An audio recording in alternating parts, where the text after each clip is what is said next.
Madam ఈరోజు మీరు మహాధరణ కార్యక్రమంలో పాల్గొన్నారు. ఉపాధ్యాయులు మీరంతా కూడా టీచర్స్, విద్యార్థులకు విద్యాబుద్ధులు నేర్పే టీచర్స్. సో ఈరోజు ధర్నాలకు దిగారంటే పరిస్థితి ఏ దారుణంగా ఉందో మనం అర్థం చేసుకోవచ్చు. మీకు రావాల్సిన డిఏలు కావచ్చు, అదేవిధంగా సిపిఎస్ రద్దు కావచ్చు, పిఆర్సీ రావడం కోసం కావచ్చు, మీ హక్కుల కోసం మీరు పోరాటం చేస్తున్నారు. కానీ ప్రభుత్వం ఛాయ్ తాగే లోపు మీ సమస్యలు క్లియర్ చేస్తా అన్న రేవంత్ రెడ్డి ఈరోజు అందరూ కూడా విస్మరించి పరిపాలన చేస్తూ ఉన్నారు, ప్రజాపాలన అంటున్నారు. ఏ రకంగా చూస్తారు?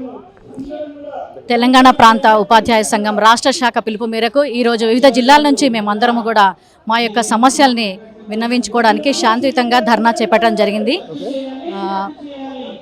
గౌరవ ముఖ్యమంత్రి గారు చెప్పేది ఒకటే విషయం, మేము చిత్తశుద్ధితోని మా పని మేము చేసుకుంటున్నాం స్కూళ్ళల్లో. కానీ మాకు న్యాయంగా రావాల్సిన ఈ బకాయిలు కానివ్వండి, పిఆర్సీ బకాయిలు ఇవ్వనండి, డిఏ ఏరియర్స్ కానివ్వండి, అలాగే స్కూల్లో మౌలిక సదుపాయాలు కానివ్వండి, అదే రకంగా పిల్లలకు కూడా నాణ్యమైన భోజనం అవన్నీ విషయంలో కూడా దృష్టి పెట్టాలి. అలాగే టీచర్స్ రిక్రూట్మెంట్ కూడా ప్రాపర్గా జరగాలి. అయితే ఇవన్నీ ప్రమోషన్స్ కూడా రావాలి, ప్రమోషన్స్ కూడా టైంలో రావాలి. అలాగే ఉన్నత విద్య అభ్యసించిన ఉపాధ్యాయులకు కూడా ప్రమోషన్స్ కల్పిస్తే బాగుంటుంది. ఎందుకంటే కేవలం మాకు స్కూల్ అసిస్టెంట్ అండ్ హెచ్ఎం వరకే ఉంది. ఇదివరకే గతంలో ప్రకటించారు వేరే నాయకులందరూ కూడా ఏంటంటే మీకు డిగ్రీ కాలేజ్ లెక్చరర్స్ వరకు కూడా మీకు ప్రమోషన్ ఇవ్వడం జరుగుతుంది అని. కానీ అటువంటి ప్రతిపాదన ఏం లేదు. అట్లీస్ట్ పోనీ ఇక్కడ మాకు కావాల్సిన సదుపాయాలను కల్పిస్తే చాలు, మౌలిక సదుపాయాలు మినిమం. దాంతోపాటు సిపిఎస్ ఎంప్లాయీస్కి చాలా నష్టం జరుగుతుంది. ఇక్కడ నేను సిపిఎస్ ఎంప్లాయీని, నేను 2012 రిక్రూట్మెంట్. కానీ రిటైర్మెంట్ అయిన తర్వాత మా ఏంటి ఏం బెనిఫిట్స్ ఉన్నాయి? ఏమీ లేవు. దాన్ని రద్దు చేసేసి ఓపీఎస్ కింద మామూలు కూడా మార్చాలని కోరుతున్నాము.